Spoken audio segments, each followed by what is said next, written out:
Pag-usapan natin yung discover namin bagong nilagay. Sa bagay, ito, may concept na tayo dati nito. May nakita tayo sa isang gumagawa na may ganito para ma-adjust. Pag tiningnan natin ito, alisin natin to. Yan, may movement siya, oh. Kikita mo yan. Pwede siyang gumanon. O, sasagat ka dun. Tapos, ganyan. Kakaliwa, kanan. Yung movement na po yan, malaki na po yan eh. Kahit mas maliit pa, yun yung in-adjust namin dun sa isa. So, ito, pag stationary ito, kaya ganyan siya. Okay? So, i-compare natin to ngayon. Itong isa, mas maliit na yung ginawa naming butas, ito.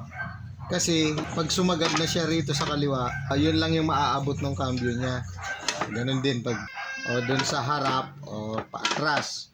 Yung sagad. Okay, mapapansin nyo ito, nakaipit dito. Hindi naman ipit na naipit, kundi nasa ilalim nito para yung bigat nito, kahit nakarelease ito, hindi siya mahuhulog, natitimbuwang na gano'n. Yun po yung purpose niya. Pag hindi siya nakakapit dyan, halimbawa, nandun, nakarelease siyang ganyan, tataob siyang gano'n.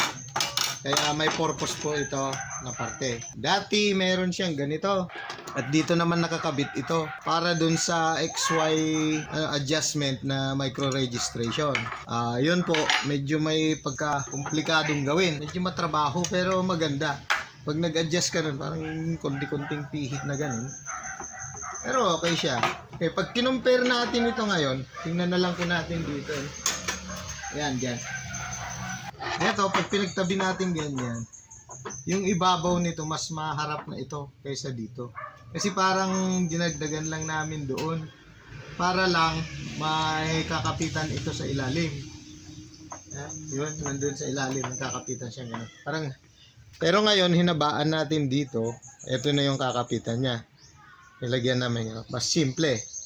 Ang advantage po nun, yan, pag tiningnan mo yan, ayan oh, mahaba. Nasa 1.5 inches yung clearance niya mula rito hanggang doon. Kaya ibig sabihin, nakahang yan. Samantalang pag ito po yung nilagay natin at nailagay itong clamp dito sa tabi niya, yung eksakto lang yung yung distansya niya para may atras na gano'n at may adjust.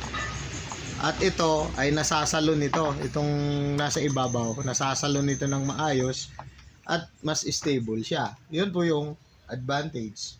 Pag pinakita po natin yung actual na performance niyan, kagaya nito, ito na siya, luluwagan lang dito, yung humahawak na plate na yan. As in, i-release lang yan. Pwede na tayo mag-micro-adjust yan.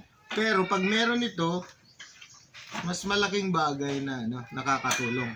Mas magaan na tutulungan niya i-ganon kaysa yung dito mo sa frame igaganon. Mas natatansya mo ng maayos. Mas komportable kang mag-move. Mas maganda mo siyang ihanap. Ganyan, gamit yan. Tsaka, yung pagpatong niya dito, hindi siya malikot, hindi siya mawawala sa balanse. Pag nakuha na po yung rehistro, ayos na, ilalak na lang na gano'n. Yun po ay gagawan pa rin namin ng video ulit. Papakita natin na itong clamp natin, ito, talagang mahigpit po yan. Pag ginanon mo, hindi talaga lilipat, nakarehistro kasi importanteng maganda yung pagkahigpit po niyan. Lahat yan. At saka yung balanse. Kasi pag may konting hindi pagkabalanse yan, lilipat po yung rehistro. So ito po, mas na-fit na namin yung tamang dimension. Na-improve pa natin ito. Tingnan nyo yung pagkaiba. Ayan. Ayan. Ito, dahil parang naidagdag dito sa ibabaw, mas mahahawakan niya yung sinasalo niya ito. Mas mahawakan niya ganun. Parang itong prototype, lima nga ginawa namin ng ganun. Pero ito na yung gagawin namin pag nag-mass produce. Itong rotary po natin under observations. May mga ililipat pa kami. O i-improve, papagandahin. Para yung talagang inaayos, yung stability. Kasi ang laking challenge yung pagkarehistro niya. Kailangan consistent. Every time na mag-multicolor yan, dapat sasakto siya dun sa rehistro ng bawat kulay.